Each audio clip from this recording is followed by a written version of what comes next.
अस्सलाम वालेकुम व्यूअर्स, क्या हाल है? ठीक है। मैं आपका होस्ट डॉक्टर मोहम्मद ज़ीशान असलम खिची एक नई वीडियो के साथ आपके पास हाजिर हूँ। हम जो प्रीवियस सारी वीडियोस बना रहे हैं वो रोमेटोलॉजिकल डिजीज़ के बारे में बना रहे हैं, लेकिन आज हम थोड़ा सा टॉपिक से हट के एक नई किस्म की वीडियो बनाना चाहते हैं, क्योंकि आजकल आशोब चशम जो पिंक आए है या आँख का लाल होना, इसकी वबा बहुत सारी पाकिस्तान में फैली हुई है और उसकी वजह से बहुत सारे लोग परेशान हैं। उनके सवाल भी आ रहे हैं, मरीज़ आ रहे हैं हमारे पास, उनके लवाहिकीन में से किसी ना किसी को है तो वो बेचारे बहुत सारे परेशान हैं।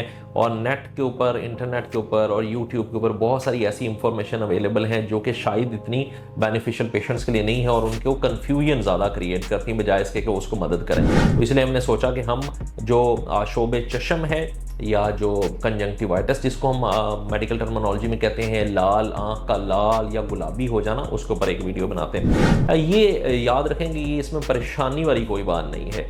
आशोब चशम बहुत बरसे से लोगों को होता आ रहा है और इस दफ़ा भी वो जो वबा फैल रही है वो एक वायरल इन्फेक्शन है। वायरल इन्फेक्शन जितनी भी होती हैं यूजुअली वो एक लिमिटेड पीरियड के लिए होती हैं और उसके बाद वो डाई ऑफ हो जाती हैं, यानी कि वो ख़त्म हो जाती हैं। आशोब चशम जो अभी हो रहा है वायरल इन्फेक्शन की वजह से कंजंक्टिवाइटिस, इसका भी जो दौरानिया है वो 7-8 दिन से लेके 10-12 दिन से ज़्यादा नहीं है, यानी कि 1 से 2 हफ्ते से ज़्यादा नहीं है। इसमें हो क्या कह सकता है, इसमें जारी बात है मरीज़ की आंखें लाल हो जाती हैं, उनमें से पानी आना शुरू हो जाता है, उस आंख के अंदर जलन हो सकती है, चुभन हो सकती है, ऐसी महसूस फीलिंग आ सकती है जैसे अंदर रेत के जर्रे किसी ने डाले हुए, और उसकी वजह से इरिटेशन हो सकती है। ये एक वायरल इन्फेक्शन की वजह से होती है। और जितनी भी वायरल इन्फेक्शंस हैं, जिस तरह आपने पुराने ज़माने में जो हमारे रिसेंट पास्ट में कोविड गुजरा है, कोरोना गुजरा है, तो आपने सुना होगा कि वो हवा के ज़रिए फैलती हैं। तो ये भी उसी तरह ही उसका फैलना है, यानी कि किसी ने छींक मारी है या ज़ोर से कोई खांसा है, आपके कमरे में आप क्लोज बैठे हुए हैं, तो उसके ड्रॉपलेट्स आप तक पहुंच सकते हैं। इसी तरह किसी मरीज़ ने हाथ अपनी आंख को लगाया, उसकी आंख में आशोब चशम था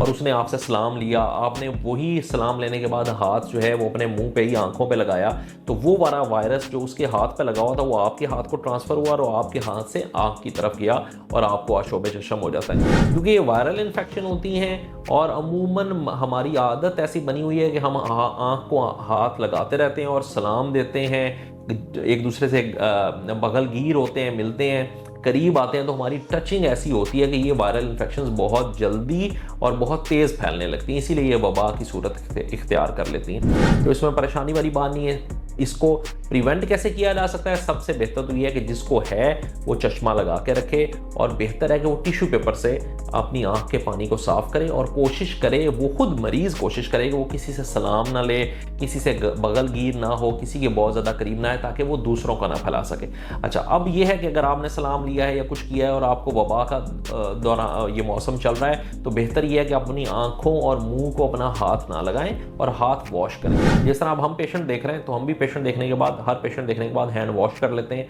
और ताकि नए पेशेंट को जब हम देखें तो पिछले मरीज़ की बीमारी नए मरीज़ को हमारी तरफ से ना लग सके। अगर ये हो गया है बदकिस्मती से आपको, तो इसमें परेशानी वाली कोई बात नहीं है, घबराने वाली कोई बात नहीं है।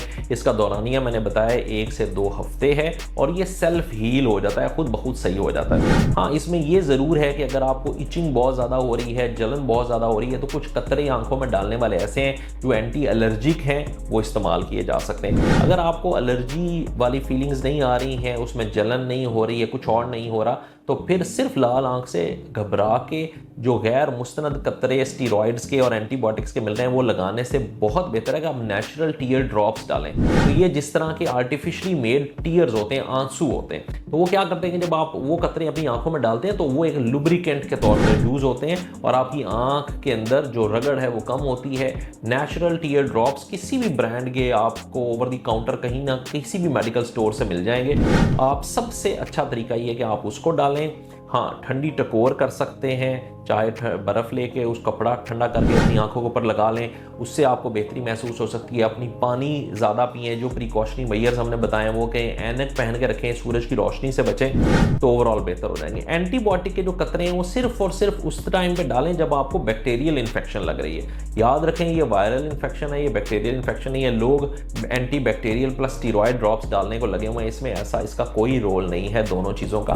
हाँ, अगर सुपर एडेड बैक्टीरियल इन्फेक्शन हो जाएगी, उसकी अलामात क्या है कि आपकी आंख में से सफ़ेद पानी, जो सिंपल पानी, आम पानी पानी आ रहा है उसकी बजाय पीप वाला पानी आना शुरू हो जाए, या आपकी पलकें जब आप सुबह उठें तो वो जुड़ी हुई हो और वो खुल ना रही हो। अगर इस तरह की अलामात हो तो इसका मतलब है बैक्टीरियल इन्फेक्शन है, फिर आप एंटीबायोटिक के कतरे भी डाले जा सकते हैं। अगर वो नहीं है, सिर्फ नेचुरल जो टीयर ड्रॉप्स हैं वो डालें दिन में, सुबह दोपहर शाम। आँख को साफ रखें, चेहरे को धोएं, अपने हाथों को धोएं, ऐनक पहन के रखें, और अगर कोई मसला होता है तो मुझसे डॉक्टर को दिखा के एंटी एलर्जिक जो कतरे हैं वो डाले जा सकते हैं, ताकि आँख की सोजिश, जलन, दुखन कम हो, और ये इंशाल्लाह 1-2 हफ्ते के अंदर सेटल कर जाएगा।